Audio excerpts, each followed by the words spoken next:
becoming too extreme.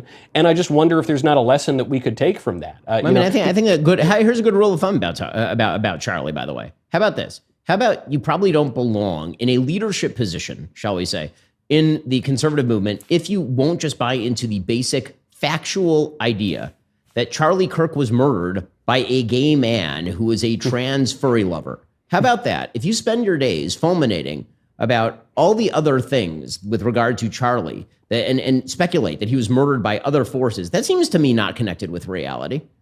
I mean, that's something that Erica's said. That's something TPUSA has said. Like that seems like a pretty good, easy rule of thumb. That if you're spending all your days doing that, if you even tangentially are doing that, seems if you're trying to divide them, Matt, I thought that what you said when Charlie died was right. You know, that one of Charlie's goals was to keep the movement together. It's obviously something JD is trying to do. He's trying to keep people in the room together. I totally get it. I've talked publicly about the fact that Tucker called me that day, 2 days after Charlie was shot and said, like, let's stop fighting. And I said, you know what? That sounds great to me. That's fine. I really don't want to be fighting with you because obviously we have other priorities. In fact, I even offered Tucker that we should get on stage together and talk about the things that we agreed with. He has yet to take me up on that offer. But the bottom line here is that, you know, when it comes to where you set limits at some point are going to have to be set. And it seems to me that the move on the right is that because we don't like the left at all, because the left is bad, there must be no limit set. And any attempt to set a limit is somehow firing inside the tent. And what this actually leads to is many of the same people who are firing inside the tent then turning around and claiming that you're violating the truce.